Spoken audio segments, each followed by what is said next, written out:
Hello, and thanks for joining the webinar. I'm Larry Van Tassel, head of the Department of Agricultural Economics at the University of Nebraska-Lincoln. This is part of the weekly series of webinars produced by our Extension Farm and Ranch Management team. You can find a complete schedule and past recordings at farm.unl.edu. The Nebraska Rural Response Hotline remains a great resource for ag professionals across the state, providing mental health counseling, information regarding legal assistance, and financial clinics, mediation, and more.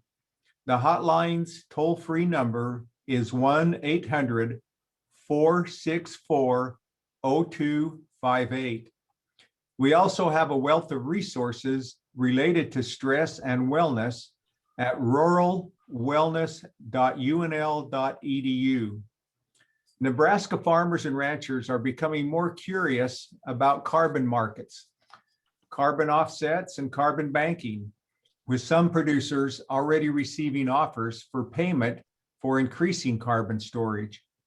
To tell us more about this emerging topic and how carbon markets and carbon banks may impact Nebraska producers is Dave Aiken, a professor and water and agricultural law specialist here in Ag Econ at UNL. Dave, thanks for presenting today.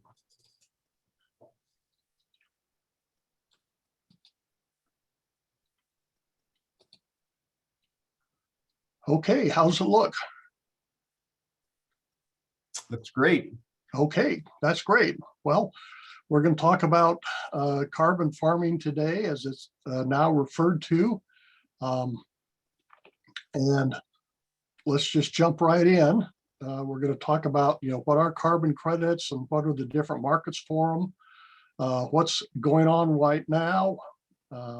What happened back, maybe 10, 15 years ago when we had another era of carbon markets kind of rise and fall pretty quickly. Talk about the proposed USDA carbon bank, talk about the international dimension of this, what should farmers be watching for, and I'll give you a heads up, how the markets treat leased land is going to be a very challenging issue. And then the last one, will the carbon markets make me rich? That's a little bit tongue in cheek. If you're Warren Buffett, maybe it will. But for most of us, it's probably not going to be that kind of a deal. Okay, so we're talking about carbon markets. That's where people buy and sell carbon credits. And how does this really work in a market context? Well, say I'm a coal power plant and I have to cut back on my greenhouse gas emissions from my coal plant. And the regulations may allow me to offset part of my emissions by buying some of these carbon credits or carbon offsets, and they're basically the same thing, to meet some of my requirements. And an example of what might get a carbon credit or a carbon offset outside of the ag context would be if I was going to shut down my coal plant and replace the electricity with renewable energy and storage. In some programs, I could get, carbon credits for that I could sell, or if I were getting, if I had so many allocations of emissions to emit, I could sell those emissions to somebody else. And that's kind of what people are thinking about in terms of the current carbon program, but we'll have to see a little bit of how it rolls out. This harkens back to the 1980s, where we had the acid rain program. And this just applied to coal-fired power plants in the United States. And they all got some emission allocations, but they weren't as much as they needed to operate. So they either had to use cleaner coal or put in scrubbers to reduce their emissions, Or if they didn't do that, then they would have to go onto the carbon market and buy emission allocations from somebody else who did do that, who did use the cleaner coal or who did use the scrubbers to reduce their emissions. And so if they reduce their emissions enough, they would have some to sell, some left over to sell. And so if I didn't want to go clean, I'd have to buy them from somebody else who did go clean. And the idea is that over time, the people who can clean up the cheapest will do it and sell theirs. And then gradually the price of the emissions will go up until everybody cleans up. And that's kind of how it works. Now, the nice thing about the acid rain program is that it was actual apples to apples. I mean, you were getting for each emission allocation you bought, you were getting, I forget, a ton or whatever it was of sulfur emissions. One of the challenges we have with carbon credits is that if you're looking at something like the ag program, where we're talking about storing carbon in the soil, well, if somebody changes the tillage practice or puts that grassland back into crop production or something like that, those carbon, the carbon that's in the soil can be released to the atmosphere again. So it's more of an apples to oranges type things. We're not talking about guaranteed 100% reduction in greenhouse gas emissions. Okay, so what are ag carbon credits? And the way it looks like it's going to end up is that farmers will get some type of payment for implementing new farming practices that increase carbon sequestration in their land. And the list there shows you some examples of how that might happen. You'll see that there's not a lot of cropland options on there. One thing I will mention is that one thing that in the carbon markets that we have in the United States now, they're out in California and in New England. The two big things are forest carbon credits and then carbon credits from dairies and potentially other livestock facilities, but dairies are big both in California and New England, where they, captured their methane from their manure and then use that to generate electricity. And when they do that, they get carbon credits for that, that they can sell to power plants or whatever. It's, to qualify as for these payments is a lot of work, and we will talk about that in just a minute, but those are some of the practices that you might get paid for. Now, this slide is from a very nice report from the University of Missouri by Ray Massey and some of his associates. This chart basically looks at where are the tons. If we're going to aggressively try to sequester carbon in the ground, what are where can we get the most carbon sequestered? And the top two are, forest related, and they go the furthest. When you get down more towards the middle, you see cover crops, and they, that bar goes out pretty, almost halfway across, so that's not bad. The colors relate to the cost per ton of sequestration, and so the green is $10, up to $10 a ton. The red is up to 50, and then the blue is up to 100, and the orange is more than that.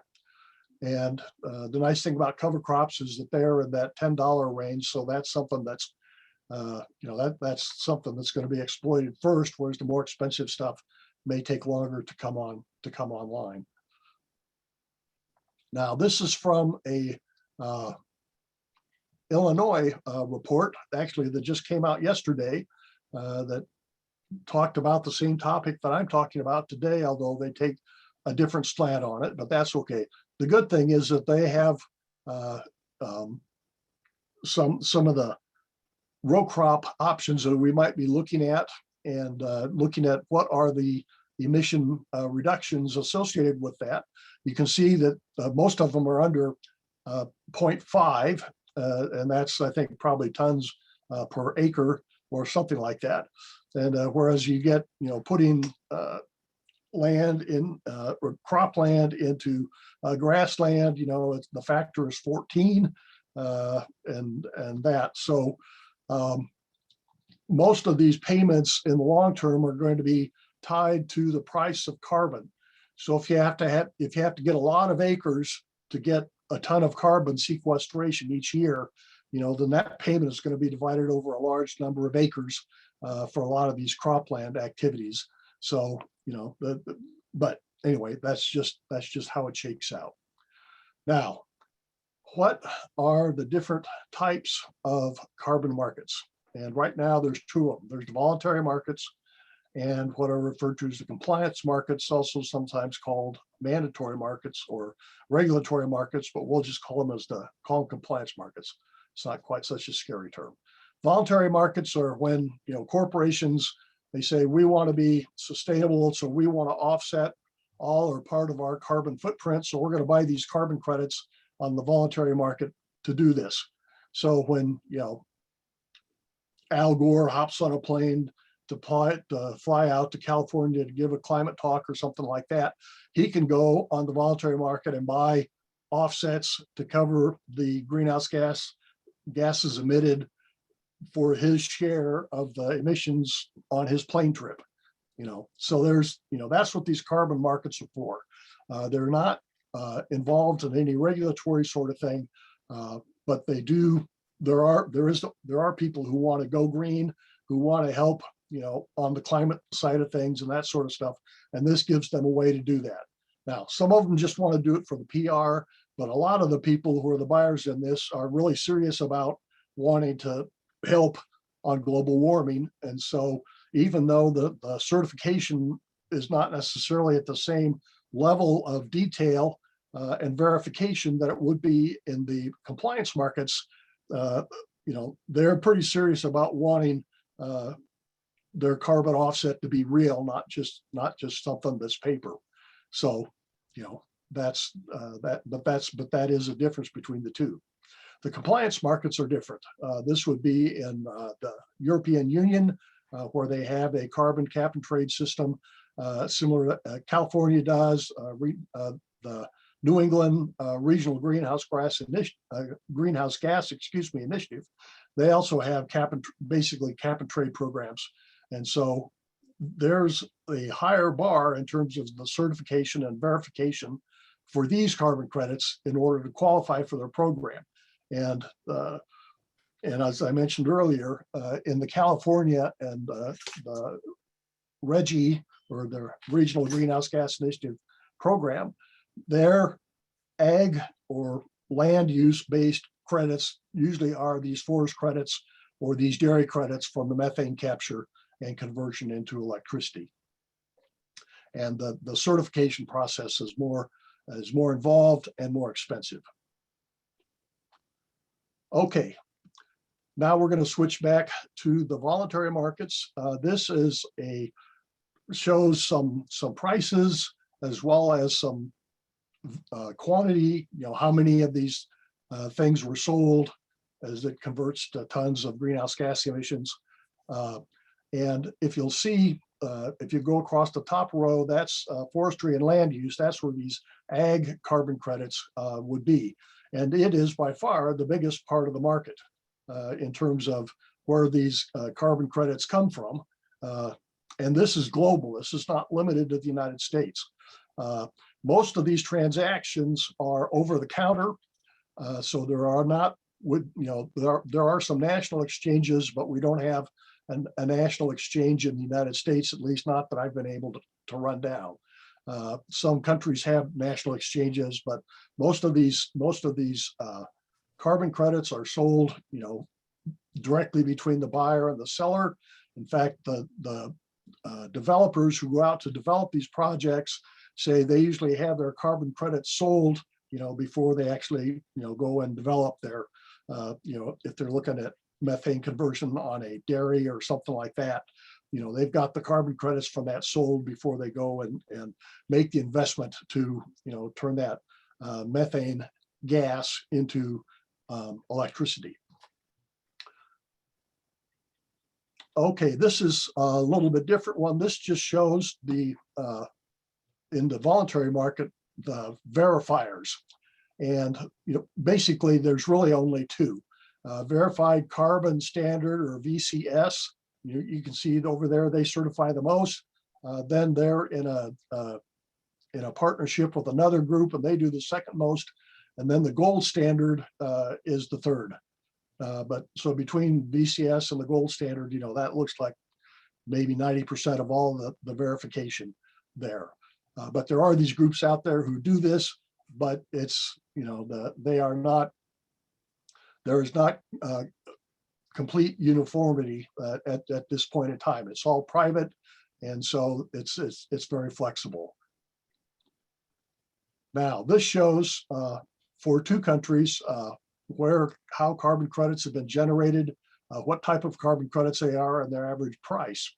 And India, has a lot for renewable energy. That has, since these verifiers are no longer giving credit to the India renewable energy ones, so those are no longer in this marketplace. They may be there on the private side, the ones that don't get reported, but they're not getting verified. We see the forestry and land use down there kind of in the middle for the United States. And it looks like it's maybe number 2 or number 3 in terms of the number of tons, credit tons, however you want to refer to it, have been generated, but it's got the highest price per ton. So that's just interesting in terms of what this market looks like. Now, what's going on right now? And this is really my take on what's going on, because a lot of this stuff is under the radar, and so you don't really know with any kind of precision what's going on. But this is kind of my take on it, and I think that there's two. This is on the ag side, and I think that there's two basic groups out there. One are the speculators, and then the other ones are the ones who are developing pilot projects. And the speculators are just in it, they want to tie up as many acres as they can. They are probably paying a premium to get those acres tied up. And, they're taking a loss on that, but they're looking at it as what they see as a calculated risk. They think that, in a year or 2 or 3, that this, market may explode, and the value of the carbon offsets that they have tied up will, escalate in price dramatically. That is at least our hope. And in fact, the report that I had that was on the state of the voluntary carbon credit market in the world, actually published in the United States, estimated that this market was going to grow by 15 times, in the next few years. So there are some people who are very bullish on this, and there are some speculators, I think, who are trying to, again, lock down a lot of acres, pay a premium to get those acres locked up. And then if this market explodes the way they hope it will, they will make money and be able to maintain their payments throughout whatever their contract period is, 5, 10, 20 years, whatever contracts they can get people to sign. The other group are what I call the pilot projects, and they are contracting, a much smaller number of acres, but they want to work out the bugs. They want to see whether if the advanced soil sampling techniques that they have, plus all the production data that farmers are collecting on their farms, if that will allow them to generate higher quality information regarding how much has carbon storage been increased on this group of acres, this field, whatever it happens to be, that they are trying to work out how to do this and how to do it efficiently and how to do it potentially over, thousands and thousands or hundreds of thousands, maybe millions of acres. And so that's kind of what they are, they are in it. They're also paying a bit of a premium, but they are, they're in this for the long haul. It at least is my perception that they think carbon markets will be here, and they want to be in there with the ag side in a way to either, sell carbon credits to the market themselves, or license their software platform to farmers and stuff, to let the farmers sell them themselves. Okay, and this is from a DTA article, big data to calculate carbon, and they highlighted 3 groups, and I'm just going to talk about 2 of them because Smithfield isn't really talking about getting into the carbon market. Maybe they will someday, but that's not their current interest. So I'll just talk about the 2. Bayer is the first one, and they're working both in the United States, but also in Brazil, and they're trying to build what I'll call the data analytic infrastructure, to document this carbon storage in soil. And so they're paying a bit of a premium for people to cooperate and so forth in order to, to have enough people for them to really test their system to see whether it will really work. Once they figure out how to meet all these verification requirements, which have not been established yet. So that's part of the problem, but once they think they're in a position to do so, and it looks like the market is starting to warm up, then they can ramp up, try to sign up more farmers and stuff like this. Microsoft is doing something a little bit different. It looks like Microsoft wants to become carbon neutral, and so they've started this project with True Terra or True Carbon. I haven't heard of either one of them, but if you follow this, maybe you have. They're paying $20 a ton. I don't know what that works out to per acre. That is much more than the current market price. But they are, they want to gear up so that they can get enough, generate enough carbon storage through their cooperating farmers, so that in time it will allow help Microsoft become carbon neutral. Okay, this is a different article, and these were the 2 best articles in terms of what different groups are doing in terms of trying to sign people up, and these are all in the pilot project category that I mentioned. Bayer is $10 an acre, so they're taking a little loss on that, but they have to, cooperators or farmers have to have their Field View Plus data account, so that's the part of the data analytics side, and then they also have to agree to share some of their data so they can do the carbon calculations, which makes sense. SIBO or Kaibo Impact, they're paying $20 an acre. It's similar to Bayer, but one wrinkle that they have is that they will have, they intend to develop the option to where farmers will, they'll sign up, but they will market their own carbon credits, and Kaibo will get 20% sales commission on what the farmer sells. So that's just a little different wrinkle. EMSC, this annual payments based on the amount of soil carbon actually sequestered. And so it's your payment will be based on what's the price of carbon in these markets, plus how much carbon did you actually sequester year by year. And they're 10-year contracts. Indigo Ag, there are a bunch of them that are kind of tied to what I'll call regenerative ag producers, that are long-term organic or regenerative style of production, and so they're coming at it from a little different direction. We want to reward farmers who have taken these actions in the past and so forth. So they're paying $15 a ton. And that was just to kind of give you a flavor of the different types of groups out there, and what's similar about them, but also how they vary a little bit. So to have that in mind if you're looking to shop some carbon credits yourself, that type of thing. Okay, what was this like back in the during the Obama administration, when we briefly had the Chicago Climate Exchange that was operating as a national carbon exchange or marketplace for these carbon credits here in the United States. How did that all work out? Well, there were some groups who got involved in trying to facilitate participation in this. I know that Nebraska Farmers Union was actively recruiting farmers to participate.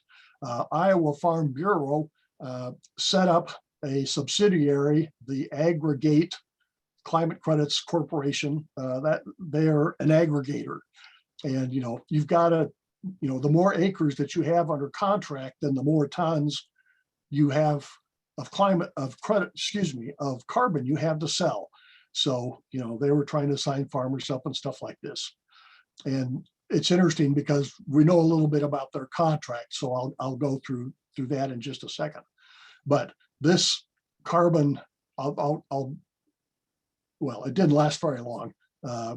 When the Obama cap and trade program died in Congress in 2010, then that kind of pulled the plug on this. And it wasn't long before the Chicago Climate Exchange was finished, taken over by, basically stopped trading.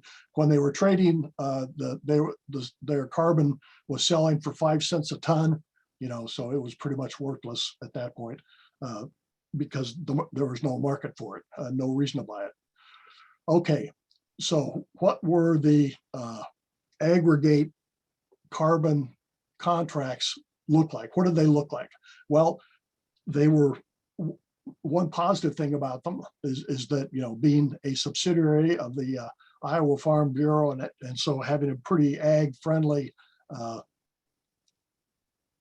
environment there, they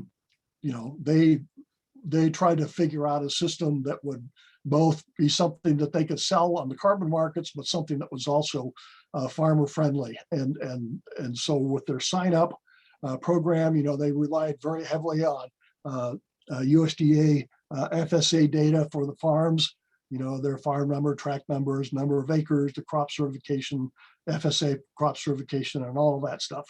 That was all part of the application process. And the term was a 5-year contract. That was the minimum term that when you signed up, you had to sign up for that. And that was part of the Obama cap and trade bill, was that 5-year minimum contract. And as we'll see in just a little bit, in Europe, the UK or Great Britain was the first one to set up a carbon market, and it was the 20-year minimum for the UK carbon market. I'm not sure what the minimum is in terms of the EU carbon market, but I suspect it's in that 10 to 20 year range. Okay, and the term of the carbon contract is a huge issue because of how it affects leased land, and so that's something that we will be returning to in the talk. Now, another thing that they did, and this is a pretty common feature as well, is that 20% of the carbon offsets that were generated were not sold on the market, but instead were held back in a reserve pool until the end of the contract. And the reason for that is that they're concerned that not everybody will do what they're supposed to do for the entire 5-year term, and so they won't generate the carbon sequestration that they had originally signed up for, and so they would use some of these credits in the reserve pool to cover the shortfalls that they might have had to make sure that they could deliver on their contracts. And these reserve pools will be somewhere between 20 and 25%, just to have that bank of credits and reserves so that they can make good on all the contracts that they sell, on the carbon credit contracts that they sell, and so that they have a good reputation as a reliable supplier of these things in the marketplace. And so, producers probably saw maybe, the half, when they sold them, that producers saw somewhere between 50 and 60% of what they got for selling the carbon credits. And of course, there's only there for a couple of years. Anecdotal information is that Nebraska farmers who participated in this ended up getting about $1 an acre, more or less. I'll be interested to hear if there are people on the webinar who maybe did this back during the Obama administration and what their experience was. But it ended up, we didn't do cap and trade. We didn't take any steps in the United States to try to cut carbon emissions as a country. So there was no domestic carbon market except the voluntary market, which is relatively small relative to the potential, regulatory market. So, the carbon market kind of dried up, and now it's all this over-the-counter stuff. And there's, they have penalty provisions. If you don't deliver the carbon sequestration that you promised and stuff like that, then there's penalties and all of that. So that was what the basically the Iowa Farm Bureau carbon contracts looked like back during the Obama administration before the carbon market disappeared. Now, we mentioned that the term of these carbon contracts has a lot of implications for leased ground, where the operator is the owner. It's not an issue unless they're getting up towards retirement age or something like that. Then there might be an issue in terms of how long you're going to keep farming it or something like that. But the issue is that even with a 5-year minimum contract, you've got to be able to confirm that, yes, the owner of the land and whoever is actually farming it are in agreement that they collectively will meet the requirements of the carbon contract. And the longer that goes out, if that goes out to 20 years, it's a little harder to guarantee that the current tenant is going to be the tenant 20 years from now, unless it's a family leased, where the tenant is farming family land and that kind of stuff. But the way farming works is not ideally set up for what these carbon markets are likely to want in terms of stability. And the reason they want the long term is that they want some type of reasonable guarantee that the carbon that's sequestered now, 6 years down the road after the 5-year contract is over, is not going to be plowed up again, and all that carbon is going to be released into the atmosphere. They want it to be permanent. Well, you can't guarantee it's going to be permanent because somebody can always plow it up and release the carbon. So it's, so that's an issue. That's an issue for agriculture. And it's why perhaps some of these other sectors like forestry and the manure conversion into electricity, why that is seen as being a little bit better deal, because it's easy. They feel like there's more security that this is going to continue, and when it stops, the carbon emissions are not going to come back the way they could, when you plow up land that's had all this carbon sequestered in it. DU contracts are longer term, and some of the pilot projects, they don't all have 5-year contracts. A lot of them are these longer term contracts. And so it may be that the proposed USDA carbon bank, which we'll talk about real quick, that may end up being the better option for land that is leased, and until it shakes out over time. If the world or the U.S. decides, we need more ag carbon credits if we're going to meet our greenhouse gas reduction goals, we need more of these. So we may have to rethink about how we approach these contracts to try to make them a little more ag friendly. But we're a long ways from that point right now, and so that's going to be a challenge one of the big challenges on the ag side going forward.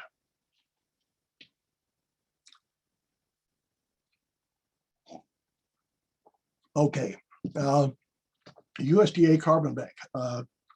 Secretary Vilsack wants it. President Biden wants it. They are very likely to do a pilot project to see how it works. And if it does work, it will be, then they can go to Congress and say, okay, here's the results. A lot of farmers can't really participate in these private carbon markets, but we want them to do the conservation sorts of things that will encourage additional soil, carbon sequestration in the soil. And so we need this carbon conservation program as part of the USDA portfolio to provide financial incentives for farmers to do that. And it's worthwhile doing because studies have suggested that if we're aggressive about putting resources into soil carbon sequestration, that we could sequester up to 20% of the US annual greenhouse gas emissions. So that's a big number. And that's a lot, that's not pie in the sky. We're going to invent machines to suck carbon out of the air. This is stuff that we know that works. And so the carbon bank to encourage this makes a lot of sense. One of the nice things about the carbon bank is that it will be, it'll have flexibility, and obviously USDA, NRCS, FSA, all very familiar working with farmers familiar with them, and so there's a lot of flexibility, I think, in terms of that. They don't have to worry about what's the price on the carbon market to figure out how much do we need to pay farmers to do this. They can figure out, well, how much do we need to pay farmers to do this in order to get them to do this, and we're not really worried about the carbon market price of carbon. We'll just do it because we have a goal to put this much carbon in these working ag lands that we have in the United States, and so we're going to really have to do to meet that goal. And I suspect it operate probably very similarly to the CRP, where there are a bunch of practices, that you can sign up for. You can bid land in, and then they'll take the best bids that would be the lowest bids for them, and that type of thing. And so I'm guessing that that's what it looks like. They haven't even rolled out the pilot project yet, so that's speculation. But I think that's a fair guess in terms of how this might play out. Now, some nice options is that you can, if you set the program up. I mean, they do conservation programs with landlords and tenants all the time in USDA, so they can figure out a way to do it. And in addition, they can say, we're going to pay you whether it's a new practice or not. If it's on the list, you go ahead and bid it in, and if you get the low bid, you're going to get paid even though it's not new, because part of reaching our goal is not losing any of the carbon that's already in the soil to new crop production, to new row crop production. So so there are some flexibilities in the carbon market. It'll be able to come up with a program that overall will be more farmer friendly than the private carbon markets are likely to be, at least coming out of the gate. What happens 5-10 years down the road, that's a whole nother question, but I think coming out of the gate, there's going to be some problems with this. Okay. So when is the United Nations going to come in and clear this all up, so we know what the rules are going to be? And I hope you all are chuckling out there, if not laughing out loud, because expecting clarity from the United Nations on anything is it's like expecting clarity from Congress and all of this stuff. You rarely get clarity. You get a lot of debate, you get a lot of hot air and stuff, but not always, you don't always get a clean cut result. Well, we hope that the UN will be able to come together enough to say, okay, we've got to, we need these carbon markets. So we've got to have clear rules so that people know what they have to do to participate in these markets. If they're to decide if they're going to be in the regulatory markets, if they're going to be in the voluntary markets, or if they're going to be just in national markets or whatever. The one thing that will drive participation in these markets is if the carbon emitters in the United States, which will start out largely being in the electricity sector, but also long term in the transportation sector. But just looking at the electricity sector, they have to have a reason to reduce their carbon emissions, and so that the carbon credits can help them meet those goals, at least on an interim basis, if not on a long-term basis. And the Biden so-called clean energy standard would provide that incentive. It would say that, basically they'd put most utilities on a line to be carbon neutral by 2030 or somewhere in that neighborhood. So that put them on a pretty fast track to do that. And if that happened, then the interest in the carbon markets is going to, explode, and there'll be, people trying to get everybody signed up and stuff like that. That would happen pretty quick. But that will be the most controversial part of the Biden infrastructure proposals that have just been submitted to Congress. And we don't actually have the actual clean energy standard yet. But maybe a week from today, on Earth Day, maybe they will release that. Who knows? But we have a general idea of what it will be. It's basically what I said. Where the fossil fuel electricity generators will be phased out to zero net emissions, by 2030 or somewhere in that neighborhood, time-wise, 2030, 2035, whatever it might be, and that's probably what it'll look like, but we haven't seen it yet.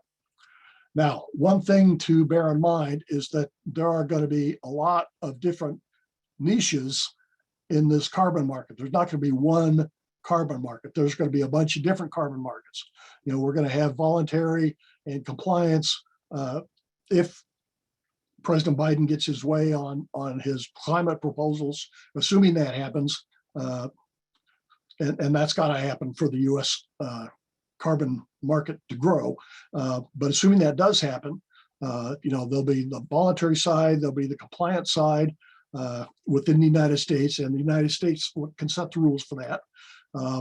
But if we want to be in any of the international markets, then we're going to have to be able to play by those rules as well. And those rules will probably be more restrictive than what the domestic rules will be. So there's going to be, internal markets and then international markets, both on the voluntary and on the compliance side of the markets thing. So there'll be, and again, several, China's already got its own carbon market. Is China going to buy carbon credits, as part of its climate plan? That's a game changer right there. The more people that can participate in your market, the higher, the more people you're going to have bidding on these carbon credits. So hopefully that will be better prices. But all of the stuff on the international side would have to be to some extent negotiated.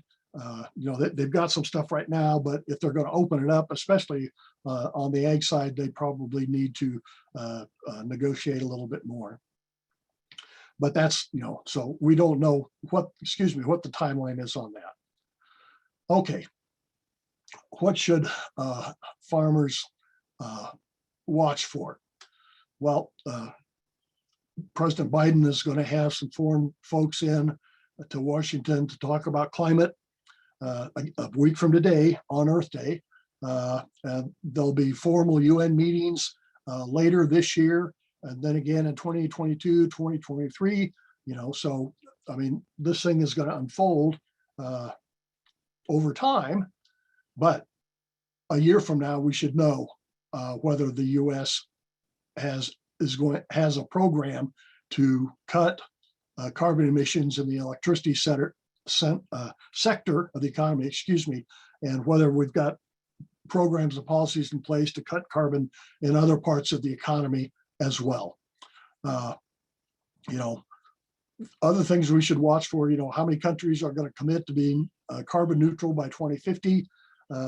How many countries will actually do it, or try to do it? What's China going to do? Nobody knows, but we have to, but that's something we have to, all of those things are going to affect the carbon market if we get a more vigorous one in the United States. Just things to be aware of, that tenants may be out in any sort of compliance market.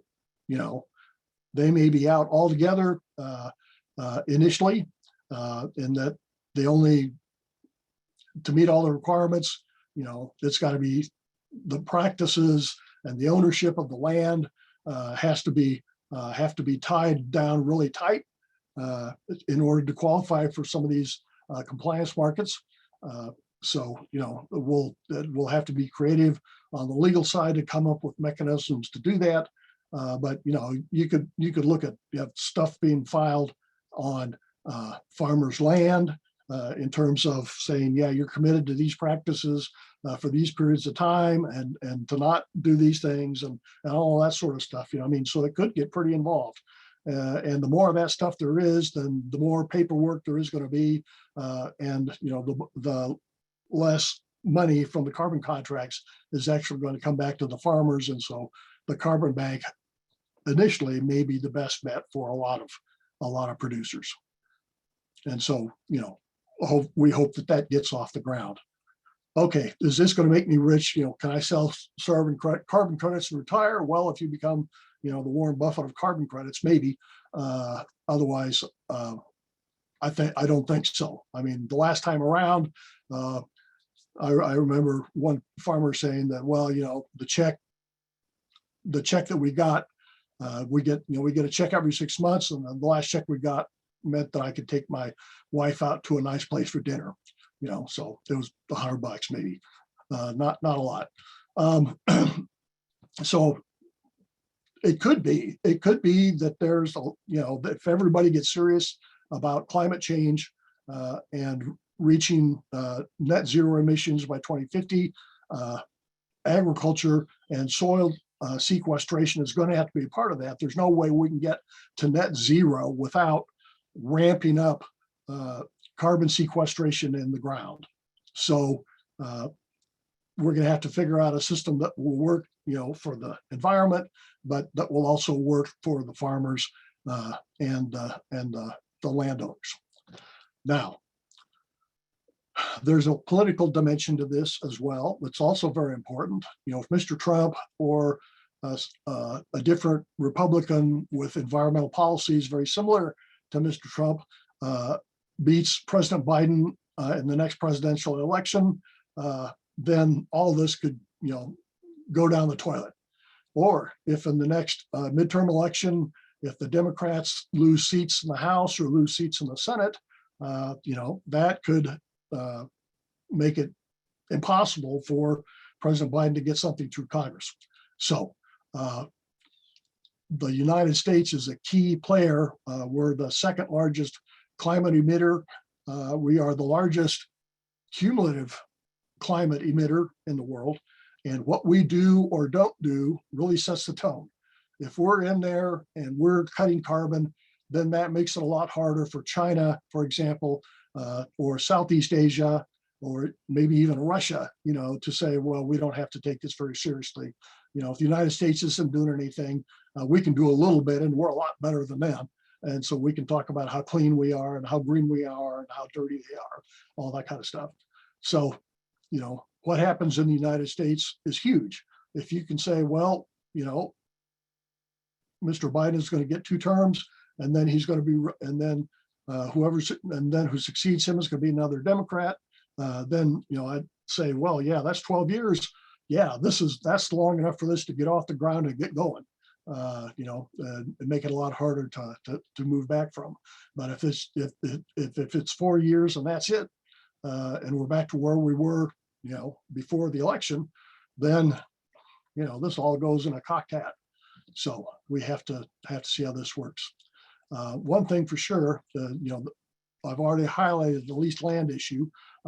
One thing that we're likely to see is if landowners become interested in participating in a future carbon market, they may start getting with their lawyers and saying, look, we want to be in these carbon markets, so help us come up with a written lease, long-term lease that, allows us the flexibility to make sure that we can do what needs to be done to get into one of these carbon markets if we need to.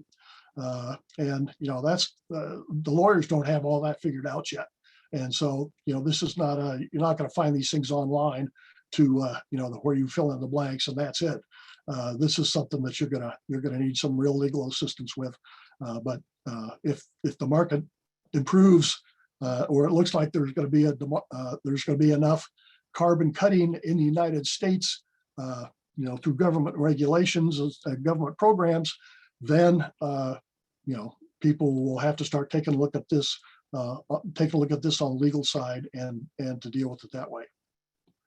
Okay, thank you very much. I think we've got a little bit of time for questions, and I'm happy to go past 1 o'clock if others are as well. And I'll stop sharing. All right, Dave, thank you so much. Appreciate your interesting presentation there. We do have a number of interesting questions. We'll start off with, will there be any opportunity for early adopters to get credit for implementing practices before these programs come on the market? I think there is. There is of the pilot programs out there. Excuse me. There is a segment in there, and I came across 5 or 6 of them online, where they were very much into the regenerative practices dimension of production ag. And so they want to reward farmers for what they've done in the past. And they're contracting. So I would search them out and contact them to see what their programs look like and what they're offering at this point in time, because there is that niche out there. How big a player they will be, I don't know, but that I saw more of them than anybody else. So I think there are those groups out there. You're just going to have to Google them and find them, but they're out there. All right, thank you. What is your opinion as to why forest and land use voluntary carbon credits have higher value than the other types? I'm not sure. One thing about the forest credits, if you've got enough acres of forest and you're willing to make a long-term commitment that you're not going to cut the trees down, you can tie up a lot of carbon, a lot of tons of carbon in that forest. So the overhead of dealing, you don't have all the transaction costs that you do. You might have to have 150 farmers farming 10,000 acres to get the same amount of carbon sequestration that you can get from this one forest.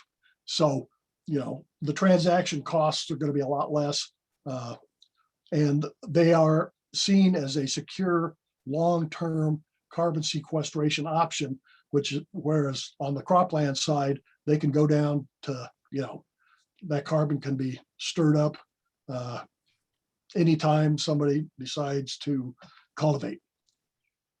But right. I'm new to this, and especially what the carbon market is.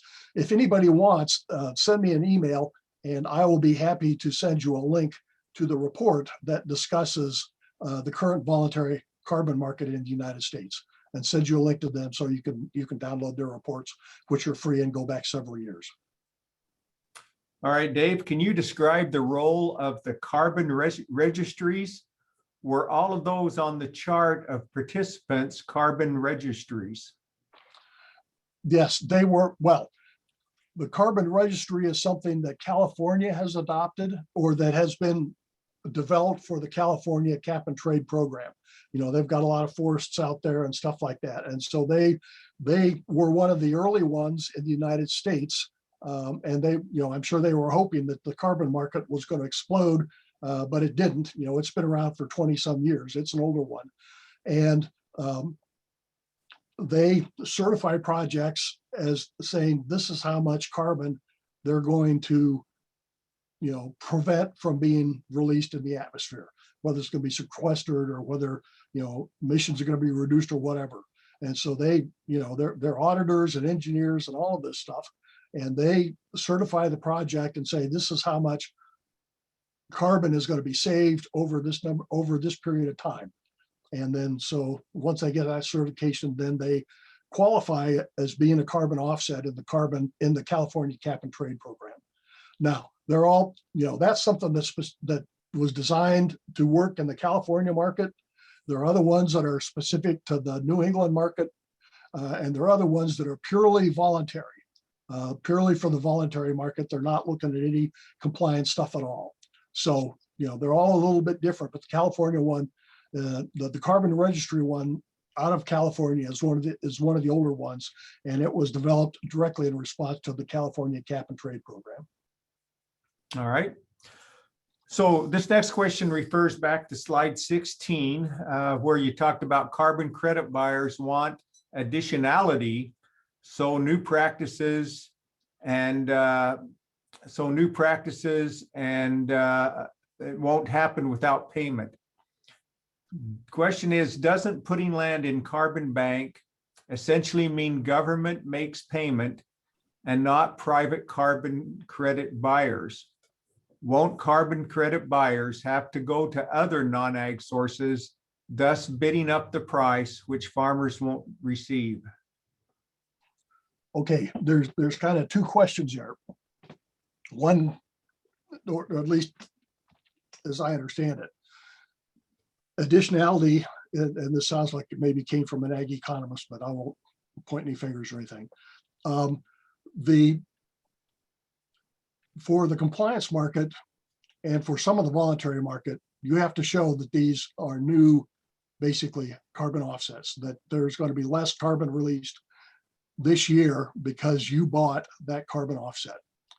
And so that's, you know, if you're already doing the right thing, they're not interested in yet. And that's why you have to go to, that's why if farmers want payment, they have to look at these other groups who are marketing these other things in the voluntary market. But that's one of the things that this question kind of points out a little bit is that we've got these different markets and we've got buyers with different attitudes. Some people are trying to reduce carbon the cheapest. Some people are trying to reward people, in this case, ag producers who are doing the right thing and who have been doing the right thing for some time. And so, you know, they have different approaches in terms of how they make their carbon decision.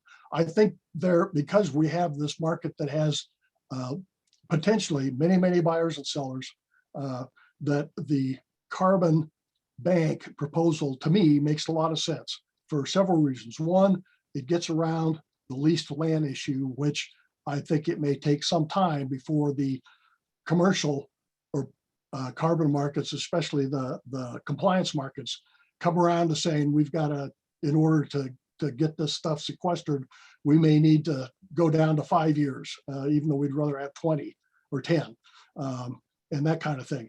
The USDA bank can do that off the bat. The USDA bank can say, they can also set a goal, and I'm just pulling these numbers out of the air, but they can say, we want to sequester an additional 100 million tons of carbon every year on farmland in the United States. And part of that is getting new farmers, is getting farmers to sequester more than they have. But another part of it is paying other farmers not to plow up land that, you know, hasn't been plowed up, and to release that carbon back in the field. That's the leakage side of it. So they want to minimize the leakage as well as encourage additional producers to enhance the carbon credits, the carbon sequestration. So I think there's room for both. I don't think anybody contends that the USDA carbon bank would be the be all end all that would establish, carbon marketing policies for the United States. But it will provide an option for the farmers who can't get enough out of private carbon markets. And so they'll say, I don't want to sign all those legal agreements. I don't want to do that. I'll take, which is maybe a little less from USDA, but I'm comfortable with the paperwork and all of that stuff. And so that's going to be the easy option for me. And I'll do that and be happy, even though it's maybe only 80% of what I could get if I jumped through all the hoops to do it the hard way. All right, Dave, what types of soil sequestration practices do you think may be included in the USDA carbon bank? Non-crop practices like CRP or row crop practices like cover crops, or both? I think one of the things they're going to want to do is see, what things will farmers sign up for. So I think they're probably going to have a little bit of everything. I think they're going to have some reduced tillage in there. I think they may have some changing fertilizer management practices in there. Cover crops will sure be in there. So I don't think they're going to say, well, there's one best way to do it, and so that's what we're going to do. I think they're going to look at a variety of options and then, and try it that way. All right. Another question here. One of the primary challenges of the previous market-based carbon sequestration efforts was to accurately verify how much carbon was being sequestered by an agricultural practice or crop at that particular location, considering rainfall and soil type. The land grant-based data that was used varied a great deal. How do we get a solid starting point on which to base a market trading system? Well, that's a great question. It's too bad I'm not an agronomist, because I think I would have to be to answer that question very well.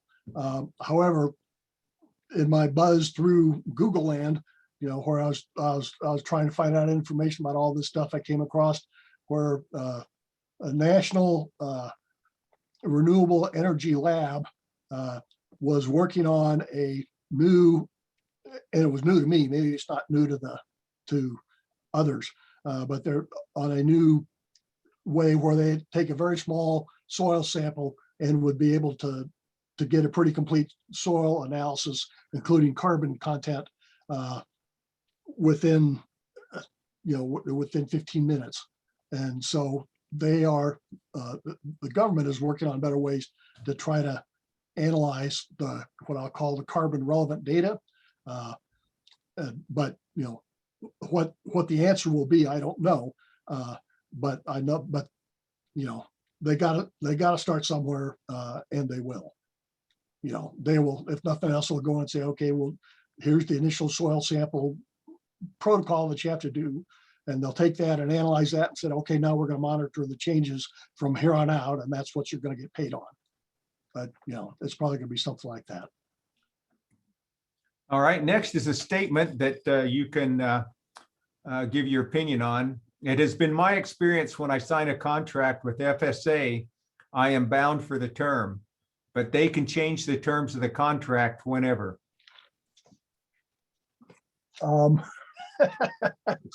I don't know.